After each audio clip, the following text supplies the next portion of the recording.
Recevez l'Esprit Saint. Et ils furent tous remplis de l'Esprit Saint. C'est la Pentecôte. L'Esprit Saint est l'Esprit de Dieu, qu'il partage généreusement avec nous. Et donc la question que chacun de nous devrait se poser, quelle que soit sa religion, est la suivante. Est-ce que l'Esprit qui conduit ma vie est saint? Parce que si vous êtes un homme ou une femme de bien, de bon cœur, quelle que soit votre religion, vous êtes nécessairement conduit par l'Esprit Saint. Et donc, l'Esprit Saint n'est pas la propriété privée des chrétiens. C'est la propriété de Dieu.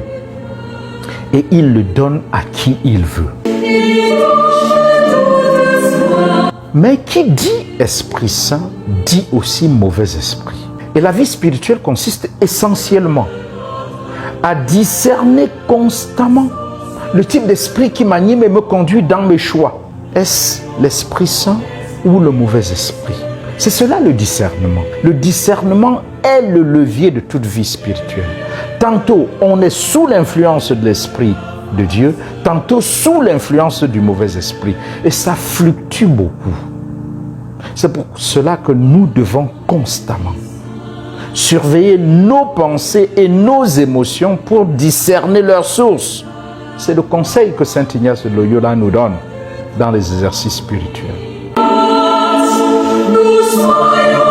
Quand deux ou plusieurs personnes ne sont pas habitées par le même esprit, ils ne peuvent pas s'entendre.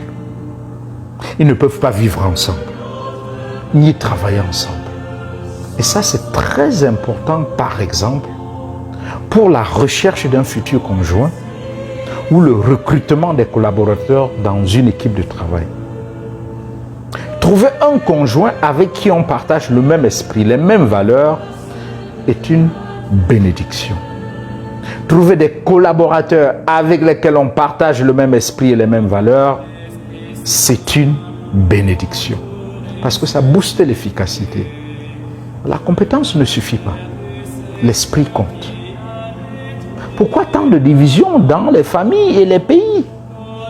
C'est parce qu'on ne partage pas le même esprit. L'unité, qu'elle soit familiale ou nationale, c'est d'abord l'unité dans l'esprit. Un seul esprit, mais des dons et des services variés en vue du bien commun. Et c'est pour cela que dans l'Épître aux Corinthiens, dans la deuxième lecture de ce dimanche, Saint Paul dit « À chacun est donnée la manifestation de l'esprit en vue du bien commun. » Et quand l'Esprit Saint est quelque part, le ressent par les fruits. L'amour, la joie, la paix, la patience, la bonté, la bienveillance, la fidélité, la douceur et la maîtrise de soi. Et quand on vibre à ces hautes fréquences émotionnelles et spirituelles, la vie en abondance est assurée. De même, quand l'Esprit Saint n'est pas quelque part, on le sent par ses effets négatifs. Les haines, la rivalité, les jalousies, les colères, les envies, les intrigues, les divisions, les sectarismes, la débauche, les beuveries, la sorcellerie et toutes les autres formes de négativité que vous pouvez imaginer. Quand on vibre à ces basses fréquences, il n'y a pas de vie en abondance. Et donc, quand ça ne va pas dans votre vie, avant d'accuser les sorciers, commencez d'abord par vérifier le type d'esprit qui vous a conduit jusque-là. Parce que comme l'affirme Saint Jean, la chair n'est capable de rien. C'est l'esprit qui donne la vie. Et nous connaissons les autres dons de l'Esprit Saint. La sagesse, l'intelligence, le conseil, le courage, la science, la piété, la crainte de Dieu. Tout cela est positif.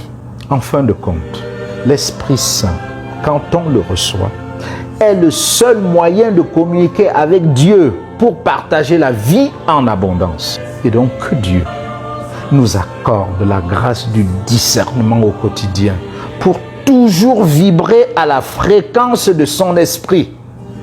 L'Esprit Saint. Bonne fête de la Pentecôte.